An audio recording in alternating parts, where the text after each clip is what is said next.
25절 2절 말씀 우리 함께 읽도록 하겠습니다.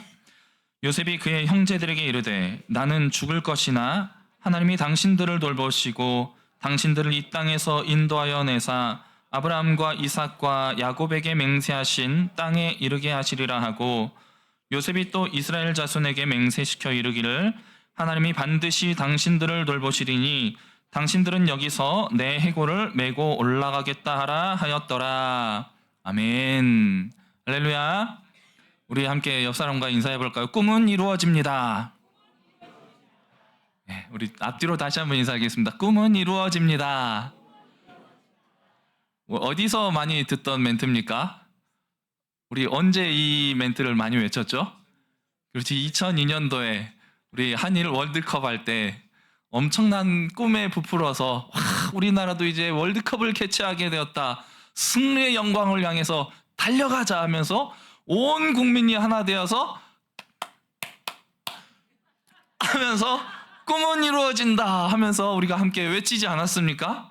그래서 꿈이 이루어졌습니까? 안 이루어졌습니까? 예, 어느 정도는 이루어졌죠. 예, 목표한 우승까지는 가지 못했지만 대한민국 역사상 전무후무한 결과 4강 신화를 우리가 이루어내지 않았습니까? 뭐 우리가 이룬 것이라고 하기보다는 우리 선수들이 또 열심히 잘 뛰어줘서 이룬 결과라고 할 수 있죠. 그러니까 꿈이라고 하면은 참 마음이 설레는 단어인 것 같습니다.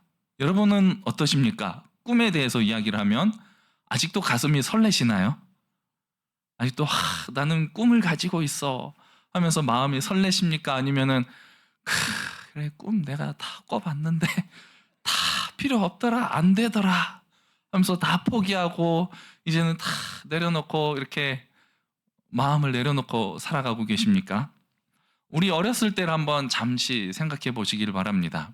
우리 어렸을 때 소녀 시절에 꿈에 대해서 우리가 참 많은 이야기들 하면서 또 꿈을 시로 표현하기도 하고 노래로 부르기도 하고 그림으로 그려보기도 하면서 우리가 꿈 많던 어린 시절을 우리가 다 보내왔지 않습니까? 자, 그 많은 우리가 꿈에 대해서 나눔의 시간들이 있었는데 지금 여러분의 인생을 한번 잠깐 돌아보시면 내가 그때 꾸었던 꿈들, 내가 그때 품었던 그 꿈들 과연 얼마나 이루고 살고 계십니까? 혹시 그 꿈을 이루신 분 계실까요? 손 안 드셔도 됩니다. 저는 꿈을 이루었습니다. 그래서 저는 너무나 행복한 사람이에요. 초등학교 2학년 때 목사가 되기로 하나님께 헌신을 하고 나서 하나님께서 참 많은 우여곡절이 있었지만 지금까지 인도해 주시고 또 목사로서 이렇게 삶을 살아갈 수 있게 된 것이 얼마나 큰 하나님의 은혜인지 모릅니다. 그런데 우리 요즘 청년들을 보면 참 꿈과 희망을 잃어버린 채 너무나 힘들고 고달픈 인생을 살아가는 모습들을 보게 됩니다. 청년들이 대학 생활을 하는 가운데 가장 힘든 시기가 언젠가 하면은 대학교 2학년 때라고 합니다. 뭐 1학년 때는 철없이 대학 들어왔다 하면서 막 너무나 기쁘게 대학 생활을 즐기다가 이제 공부 좀 해봐야지 하고 2학년 때 본격적으로 공부를 시작했는데 이 전공이 나랑 맞지 않는구나라는 것을 깨닫게 된 거예요. 자, 그때 엄청난 이제 갈등이 내면의 갈등이 시작된다는 거죠.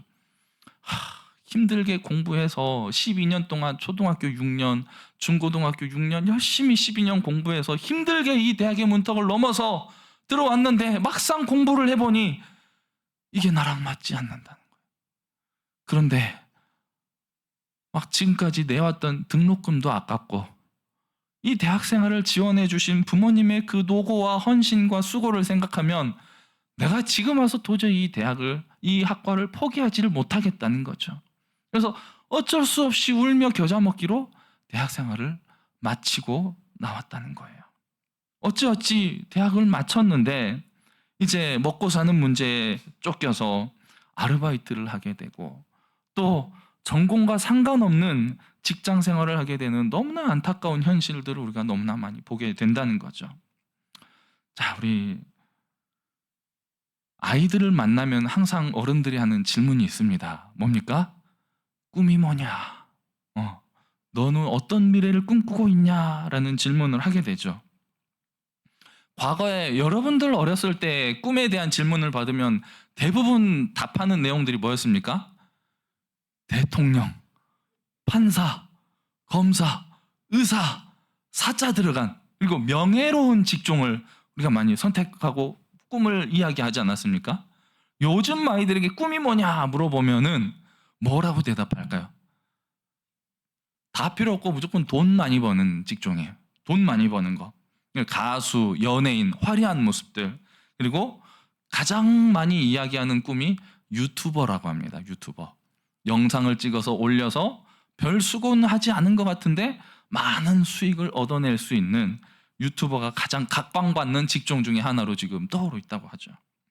그 와중에 어떤 한 초등학생이 너는 꿈이 뭐냐라고 물어봤는데 국회의원이요 라고 답을 하는 아이가 있었대요. 그래서 이 질문을 한 어른이 와, 그런 훌륭한 꿈을 아직도 가지고 있는 이 어린 아이가 있다니, 그러면서 정치를 어떻게 바꿀까, 대한민국을 향해 어떻게 헌신할까, 이런 답을 기대하고 야, 너는 어떻게 국회의원이 되고자 하는 꿈을 갖게 되었느냐라고 물어봤더니 이 아이가 하는 대답이 참 가관이라는 거예요. 놀고 먹는 것 같아서 국회의원이 되고 싶다라고 이야기를 했다는 거죠. 얼마나 우픈 현실입니까? 꿈에는 두 가지의 꿈이 있습니다. 우리가 잠을 자다가 꾸게 되는 수면 중의 꿈이 있고, 또 한 가지는 미래를 바라보면서 희망을 가지고 내 미래를 설계하는 그 꿈이 있죠. 자, 우리 꿈에 대해서 우리가 생각할 때 좋은 꿈을 꾸었다라고 하면 그 꿈에 대해서 뭐라고 부릅니까? 길몽이라고 하죠. 그렇죠. 우리나라 말로 길몽, 좋은 꿈. 자, 나쁜 꿈을 꾸었다 그러면 이걸 악몽 또는 흉몽이라고 합니다. 자, 그러면 아무 의미 없는 꿈 있어요. 그건 무슨 꿈이라고 합니까? 그렇죠. 네. 이런 여러 가지 꿈들이 있는데 이 꿈을 해석하는 걸 뭐라고 합니까? 해몽이라고 하죠. 꿈을 해석함이 있어서 참 많은 의견들이 있습니다. 우리나라 표현으로는 우리는 꿈을 꾸었다라고 이야기를 하죠. 근데 일본에서는 꿈을 보았다라고 표현을 해요. 일상생활하는 가운데 그리고 분명히 어디선가 내가 봤던 장면을 내가 하고 있어요. 그럴 때가 종종 있지 않습니까? 그건 또 데자뷰라고 표현을 하죠. 이렇게 사람들은 꿈에 대해서 참 많은 의미들을 부여하고 꿈을 매우 중요하게 생각하면서 이 꿈의 의미를 찾으려고 노력을 합니다. 그런 가운데 우리 대한민국 사람들 뿐만 아니라 요즘 전 세계 사람들이 꿈을 꾸었는데 뭔가 좀 좋은 꿈을 꾸었다 하면 그 다음날 가장 먼저 달려가는 곳이 있죠. 어디입니까? 그렇죠. 복권방. 복권을 사서 내가 1억 천금을 누려봐야 되겠다. 그래서 이 재물을 부르는 꿈이 있다고 해요. 뭐 설교 시간에 그 꿈이 무슨 내용인지는 차마 말씀은 못 드리겠습니다. 아무튼 그런 꿈을 꾸면 복권방을 달려가게 된다는 거예요.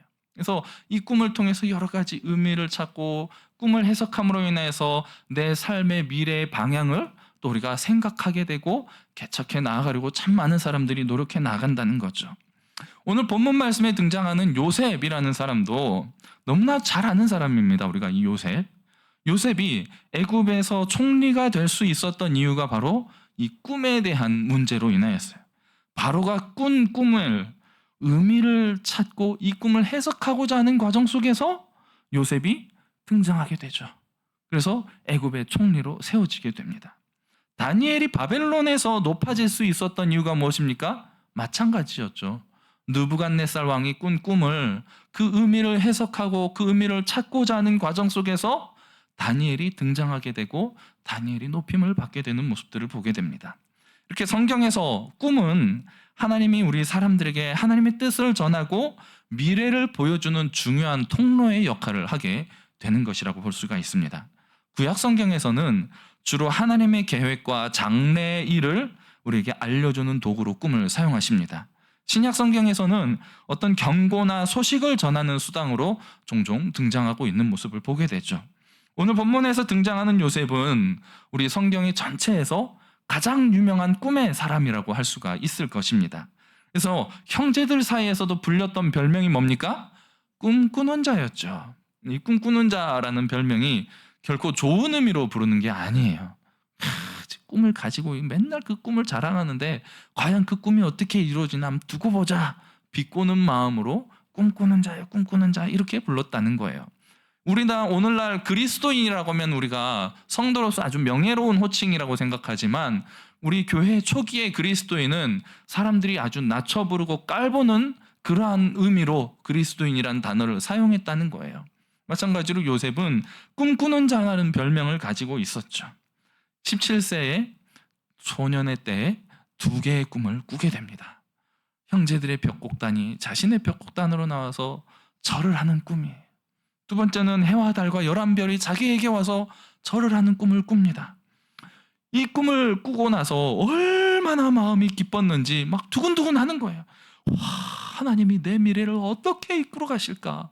나의 미래를 얼마나 찬란하게 열어주시려고 이렇게 아름답고 확실하게 2번이나 좋은 꿈들을 나에게 보여주시는가?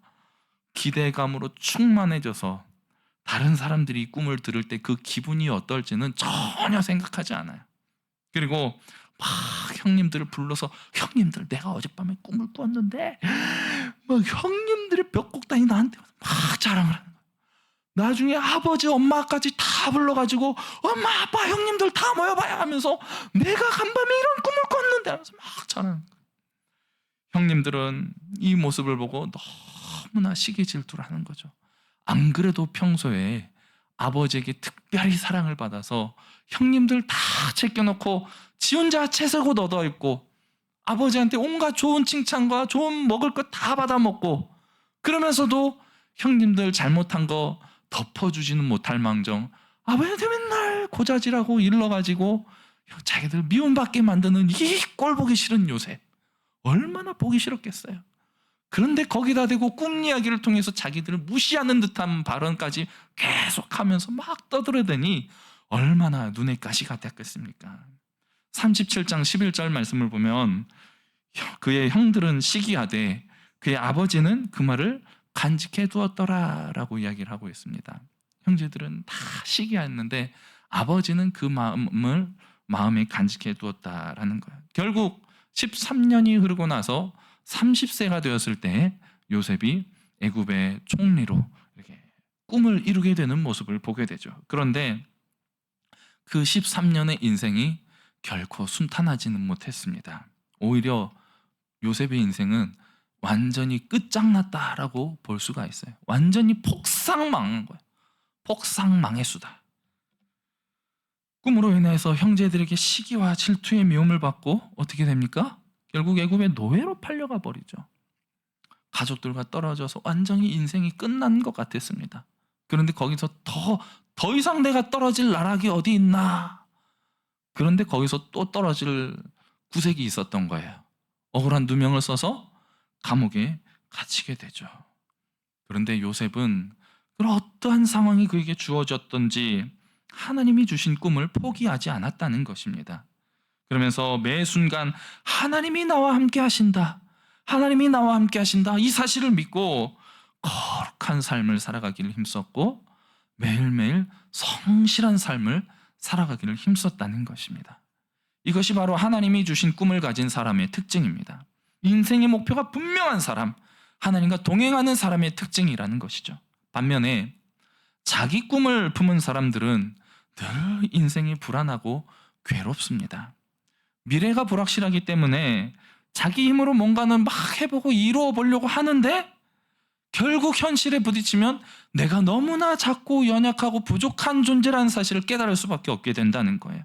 그로 인해서 대부분의 사람들은 현실의 벽에 부딪혀서 절망하고 낙심하는 가운데 꿈을 포기해버리고 현실에 안주하고 현실과 타협하며 살아가는, 더 나아가서 불의와 타협하는 경우가 얼마나 많은지 모른다는 거예요.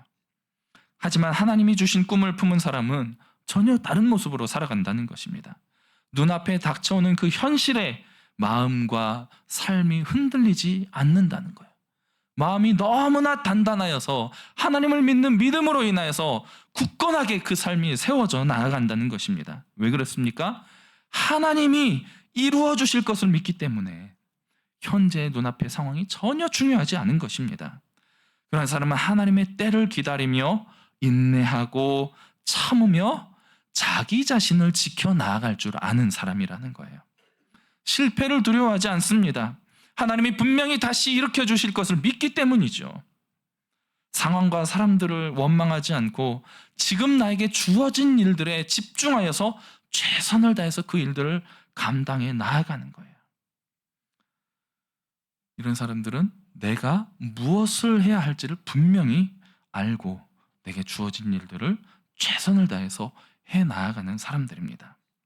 때로는 현재의 상황이 나와 맞지 않다라고 생각해서 하나님이 주신 꿈과는 전혀 다른 방향으로 내가 가고 있다, 전혀 엉뚱한 길로 가고 있다라고 생각되는 듯 해도 이 걸음을 인도하시는 분이 하나님이심을 믿고 신뢰하며 지금 나에게 주어진 일들에 최선을 다해서 살아가게 된다는 거예요. 그리고 하나님 앞에서 올바른 삶을 살아가기 위해 최선을 다하게 된다는 것입니다. 그것이 바로 요셉의 삶이었죠. 요셉은 노예로 보디발의 집에 팔려가서 종의 신분이 되었을 때도 그 종의 상황을 원망하지 않고 불평하지 않고 그 상황을 최선을 다해서 주어진 일을 감당합니다. 그 결과 그 보디발의 집안의 가정 총무로 세워지게 되었죠. 요셉이 좀 잘생겼던 것 같아요. 풍채도 좋고, 그리고 말하는 것도 좀 일반 종들과는 달랐던 것 같아요. 그래서 보디발의 아내가 그 요셉을 유혹하죠. 보디발이 어떤 사람이냐면 애굽의 시위대장이었다라고 성경 기록하고 있는데, 시위대장 하면은 지금으로 따지면 경호실장, 청와대 경호실장 정도로 생각을 하면 될 것 같습니다. 지금은 경호실장들이 가정도 이루고 이렇게 살지만 과거 왕정 시대에 왕을 호위하는 이 경호원들은 대부분 내시들이었습니다. 그래서 남자의 기능을 하기가 힘든 그런 사람들이었죠. 근데 아내가 있었다는 거예요. 남자의 기능은 하지 못하지만 아내가 있으니 이 아내가 얼마나 외롭겠습니까? 얼마나 힘들겠습니까? 그런 와중에 요셉이라는 젊고 잘생기고 유능한 젊은 청년이 눈앞에서 왔다 갔다 하는 거예요. 마음이 두근두근 하면서 막 요셉에게 끌리는 거죠. 그래서 요셉아, 나랑 놀자. 요셉아, 나랑 동치미 한잔 하자. 하고 요셉을 유혹하는 거죠. 근데 요셉은 그 보디발의 아내의 유혹을 어떻게 물리칩니까? 내가 내 주인에게 종을 지을 수 없다. 더 나아가서 하나님 앞에서 나는 죄를 지을 수 없다. 하나님 앞에서 거룩함을 지키고자 보디발의 아내의 유혹을 뿌리치면서 옷을 벗어두고 도망쳤다라고 말을 하고 있어요. 근데 그 당시에 종들이 걸쳤던 이집트의 옷은요, 지금 우리처럼 온몸을 다 덮고 있는 옷이 아닙니다. 치마 한 장 두르고 있는 거예요. 근데 그 옷을 벗어두고 도망쳤다. 뭡니까? 알몸으로 그냥 도망쳤다는 거예요. 그 모습을 보고 보디발의 아내가 이제 요셉을 모함하기 시작하는 거죠. 나를 강간하려고 했다. 그래서 억울한 누명을 쓰고 요셉이 감옥에 갇히게 되었던 것입니다. 하지만 그렇게 하나님 앞에서 신실함을 지키고자 했지만 그 결과가 어땠습니까? 감옥에 가는 거였죠. 더 이상 떨어질 나락이 없다라고 생각했는데 더 떨어지게 된 거예요. 그런데 그 가운데서도 요셉은 또 하나님을 믿고 하나님을 의지하며 감옥에서도 주어진 일들을 최선을 다해서 성실하게 해나가는 모습, 하나님을 의지하는 그 모습을 보면서 성경은 기록하기를 요셉의 인생에 하나님이 함께 하심으로 그가 형통하였다라고 기록을 하고 있습니다. 39장 2절 3절 말씀을 통해서 노예가 되었을 때 여호와께서 요셉과 함께 하심으로 그가 형통한 자가 되어 그의 주인 애굽 사람의 집에 있으니 그의 주인이 여호와께서 그와 함께 하심을 보며 또 여호와께서 그의 범사에 형통하게 하심을 보았더라. 감옥에 갇혔을 때도 23절에 간수장은 그의 손에 맡긴 것을 무엇이든지 살펴보지 아니하였으니 이는 여호와께서 요셉과 함께 하심이라 여호와께서 그를 범사에 형통하게 하셨더라 라고 기록을 하고 있죠. 내가 할 수 있는 일, 하지 못하는 일 따지지 않고 주어진 상황 속에서 주어진 일들을 최선을 다해서 수행해 나감으로 인하여서 최상의 결과를 만들어냈다는 거예요. 그 결과 사람에게도 인정을 받게 되었고 하나님에게도 인정을 받는 삶을 살게 되었다는 거죠. 요셉의 인생을 보면 늘 혼자서 외로운 인생을 살아가는 것 같았습니다. 하지만 그는 결코 혼자가 아니었죠. 늘 하나님과 동행하였으며 하나님이 주신 그 꿈 안에서 소망으로 충만한 삶을 충실하게 살아갔다는 것입니다. 모든 상황 속에서 하나님의 함께 하심을 느끼면서 하나님의 함께 하심으로 형통함을 누렸다고 성경은 우리에게 가르쳐주고 있는 것이죠. 그리고 그의 인생이 이제 막바지에 이르렀을 때 요셉은 형제들에게 고백하기를 하나님이 어려서부터 나에게 주셨던 꿈, 그리고 지금 이렇게 이루어진 그 꿈들은 나의 영광을 위함이 아니었습니다 라고 고백합니다. 50장 20절 말씀을 보면 당신들은 나를 헤아려 하였으나 하나님은 그것을 선으로 바꾸사 오늘과 같이 많은 백성의 생명을 구원하게 하시려 하셨나니, 하나님 이 일을 위하여서 나에게 꿈을 주셨고 이 꿈을 이루어 주셨다라고 고백하는 것이죠.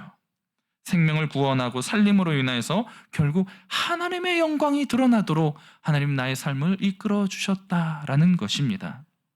요셉은 단지 내가 하나님의 도구로서 이렇게 쓰임 받았다라는 것을 고백하고 있는 것이죠.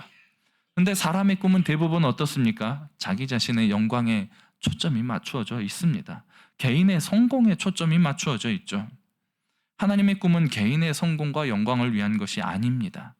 성경에 등장하는 수많은 선지자들이 모두 우리에게 주시는 꿈은 무엇입니까? 전달해 준 꿈이 무엇입니까? 바로 하나님입니다. 때로는 요셉이나 다니엘처럼 영광스러운 자리에서 하나님의 꿈을 전하는 사람들이 있었던가 하면, 때로는 세례 요한처럼, 예수님처럼 정말로 낮고 천한 모습으로 하나님의 꿈을 우리에게 전달해 주는 많은 사람들이 있었습니다. 예수님이 이 땅에 오신 이유도 바로 우리가 하나님의 나라를 꿈꿀 수 있도록 우리에게 꿈을 주시기 위함이었다는 것입니다. 오늘 본문의 말씀의 내용은 요셉이 이제 110세가 되어서 그의 인생을 마치며 그 형제들과 가족들, 그의 후손들을 다 모아놓고 마지막으로 또다시 꿈을 전달해 주는 모습이 보여집니다. 지금 비록 우리가 우리 가족들과 우리 민족이 이 애굽 땅에 머물게 되었지만 때가 되면 하나님께서 반드시 우리에게 약속으로 주신 이 가나안 땅으로 우리를 인도해 가실 날이 오게 될 것이다. 그 날이 오게 되면 내 해골을 이 애굽 땅에 두지 말고 너희들이 꼭 약속의 땅으로 메고 올라가다오라는 것이죠. 요셉은 이렇게 마지막 순간까지도 꿈의 사람으로 그 인생을 마치고 있습니다.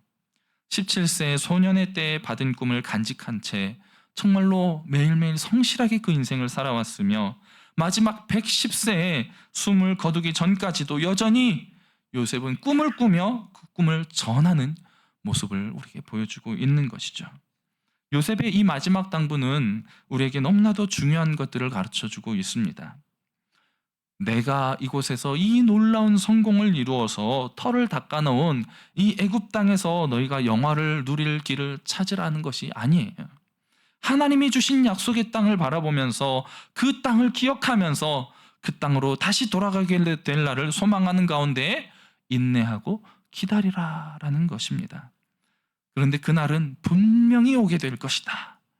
그날에 약속의 땅으로 가게 될 때 내 해골을 이 애굽 땅에 두지 말아라라는 것이죠. 이 요셉의 마지막 꿈을 통해서 하나님 오늘 우리에게 주시는 말씀이 무엇입니까? 애굽과 같은 이 세상에 소망을 두며 이 땅에 정착해서 영화와 부귀 영화를 누리면서 살아갈 인생을 꿈꾸지 말아라는 거예요. 하나님이 주신 약속의 땅, 하나님의 나라 천국을 바라보며 그날을 바라보며 소망으로 인내하며 살아가라라는 것이죠. 그날은 반드시 임하게 될 것이다. 요셉이 전한 이 마지막 꿈은 단순히 요셉 개인이 개인적으로 미래에 대한 꿈을 꾸고 바라본 예언의 말씀이 아닙니다. 이미 오래전 창세기 15장 말씀에서 아브라함에게 주셨던 꿈이죠. 13절 14절 말씀을 보면 여호와께서 아브라함에게 이르시되 너는 반드시 알라. 내 자손이 이방에서 객이 되어 그들을 섬기겠고 그들은 400년 동안 내 자손을 괴롭히리니 그들이 섬기는 나라를 내가 징벌할지며 그 후에 내 자손이 큰 재물을 이끌고 나오리라. 이 꿈이 또다시 이어져서 46장에서 야곱이 애굽으로 가게 될 때 하나님이 다시 야곱에게 이 약속의 말씀을 주시죠. 3절 4절 말씀을 보면 하나님이 이르시되 나는 하나님이라 내 아버지의 하나님이니 애굽으로 내려가기를 두려워하지 말라. 내가 거기서 너로 큰 민족을 이루게 하리라. 내가 너와 함께 애굽으로 내려가겠고 반드시 너를 인도하여 다시 올라올 것이며. 요셉이 그의 손으로 내 눈을 감기리라 하셨더라. 지난주에 우리 영아부부터 우리 고등부까지 해서 주일학교 여름 사역이 모두 마무리되고 이제 다음 주 청년부 사역 하나만 앞두고 있습니다. 우리 자녀들이 이 수련회를 통해서 성경학교를 통해서 얼마나 많은 은혜들을 누렸는지 모릅니다. 이 은혜를 누릴 수 있도록 우리 교사 선생님들과 또 우리 교육자들이 현장에서 흘린 수고와 땀, 그리고 우리 자녀들을 위해서 기도하며 흘린 눈물들, 그리고 이 사역을 위해서 우리 모든 성도님들이 함께 물심양면으로 지원하고 기도하며 함께 누렸던 이 은혜의 시간들이 분명히 아름다운 믿음의 결실로 맺어지게 될 줄로 믿습니다. 근데 매해 진행되는 이 여름 사역, 겨울 사역을 통해서만이 아니고 우리가 평생 우리 교회가 함께 감당해야 할 일이 바로 믿음의 후배들에게 천국의 꿈을 전해주는 것이라는 겁니다. 막연히 우리 자녀들에게 하나님께서 함께 하시니 괜찮아, 다 잘 될 거야 라는 형식적인 위로를 통해서 너의 꿈을 이룰 수 있어가 아닙니다. 하나님과 상관없이 품은 개인의 욕심은 이런 헛된 꿈을 지지해 줄 것이 아니라는 거예요. 오히려 하나님과 상관없이 품은 꿈을 가지고 있는 아이들이라면은 그 인생이 빨리 망해야 돼요. 빨리 망해서 하나님의 꿈으로 돌아와야 됩니다. 하나님 주신 사명의 자리로 돌아올 수 있도록 우리가 이 일을 위해서 말씀을 전하고 기도하고 아이들을 양육하는 것 아니겠습니까? 하나님이 주신 꿈, 그 사명을 찾을 수 있도록, 그리고 하나님과 함께 하시는 인생이 어떠한 인생이 되어야 할 것인지 요셉의 인생을 통해서 우리가 하나님 앞에서 거룩함을 유지하며 신실하고 성실한 삶을 살아가야 할 것을 가르쳐야 한다는 거예요. 그리고 그 모든 삶을 통하여서 하나님을 사랑하며 하나님과 합력하여 선을 이루어가는 생명을 살리는 삶이 되어야 한다는 것을 우리가 자녀들에게 가르쳐야 한다는 것입니다. 우리 교회가 해야 될 일이 바로 하나님을 예배를 통해서 하나님을 경배하며 말씀의 전수를 통해서 믿음을 이어나가는 것입니다. 세상에 소망을 두며 인생을 허비하는 헛된 자리에서 속히 돌이켜서 우리 자녀들이 하나님 안에서 꿈을 꾸며 어려서부터 신실하게 기도로 준비하며 거룩한 삶을 살아가게 될 때에 그 인생이 비로소 하나님과 동행하는 인생이 되며 하나님과 동행함으로 인하여서 형통한 삶을 살아갈 수 있게 된다는 것이죠. 사랑하는 성도 여러분, 우리 길동교회 홈페이지 다 들어가 보셨죠? 홈페이지 들어가시면 가장 먼저 보이는 크게 떠 있는 타이틀 혹시 기억하십니까? 기억이 안 나시죠? 네. 홈페이지 들어가서 내가 찾고 싶은 메뉴만 탁 찾아서 빨리 보고 나오고 이러다 보니까 우리 홈페이지에 무슨 문구가 메인 타이틀에 걸려 있는지 잘 기억을 못 하실 거예요. 우리 홈페이지 타이틀은요, 우리 길동교회의 꿈입니다. 길동교회의 비전입니다. 그것은 무엇이냐? 우리 교회의 비전은 하나님 나라입니다. 우리 길동교회의 비전이 하나님의 나라가 되어야 합니다. 우리 모든 성도들이 비전이 바로 하나님의 나라가 되어야 할 줄로 믿습니다. 우리는 하나님 나라, 천국을 꿈꾸는 자들입니다. 애국과 같은 이 세상에 소망을 둘 것이 아니라 천국에 소망을 두며 하나님의 약속의 증거이신 예수 그리스도를 붙들며 인내의 삶을 살아가야 하는 것이죠. 세상에서 실패에 좌절하고 낭망할 것이 아니고 어떠한 순간에도 하나님과 동행하기를 힘쓰는 거룩한 삶을 살아가고 성실하고 신실한 삶을 살아가야 하는 것입니다. 신실하게 약속을 이루어 가시는 하나님은 신실한 백성들을 통해서 합력하여 선을 이루어 나가십니다. 매일매일 성실하게 쌓아가는 이 신실한 삶을 통하여서 복음의 능력이 나타나게 되고 생명을 살리는 놀라운 역사가 저와 여러분의 삶을 통하여서 또 우리 자녀들의 삶을 통하여서 이루어져야 할 것입니다. 우리 인생이 너무나 고달프고 힘들죠. 그 이유가 무엇입니까? 주어진 형편과 상황이 문제가 아닙니다. 하나님을 꿈꾸지 못하고 자기 꿈을 품고 살아가다가 좌절하기 때문에 마음이 괴롭고 힘든 거예요. 하나님으로만 채워져야 할 우리의 영혼이 그 텅 빈 공허함으로 인해서 괴로워하며 참된 평안을 누리지 못하기 때문에 우리 인생이 고달프고 괴로운 것입니다. 반면에 하나님을 그리고 하나님의 나라를 꿈꾸며 살아가는 진정한 성도는 주어진 상황과 주어진 형편이 어떠하든지 늘 하나님과 함께함으로 인하여서 기쁨과 평안을 누리는 형통한 삶을 살아가게 된다는 것입니다. 그리고 하나님 나라를 전하기 위하여서, 하나님 나라의 꿈을 전하기 위하여서 생명을 구원하기 위해 힘쓰고 수고하며 헌신된 삶을 살아가게 된다는 것입니다. 이러한 삶을 사도 바울은 사도행전 20장 24절 말씀을 통해서 이렇게 고백합니다. 내가 달려갈 길과 주 예수께 받은 사명 곧 하나님의 은혜의 복음을 증언하는 일을 마치려 하면은 나의 생명조차 조금 더 귀한 것으로 여기지 아니하노라. 우리의 인생은 아직 끝나지 않았습니다. 나이가 70이 되고 80이 되었어도 여전히 하나님이 주신 꿈은 우리 안에 살아 역사하고 있음을 믿으시기 바랍니다. 하나님의 나라를 꿈꾸시면서 이 하나님 나라를 전하시기에 힘쓰시기를 바랍니다.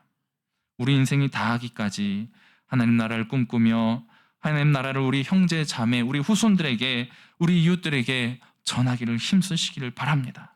이러한 삶을 통해서 날마다 하나님과 동행하심으로 형통한 삶을 마음껏 충분히 누리시기를 주님의 이름으로 축복합니다. 기도하겠습니다. 사랑하는 하나님 아버지,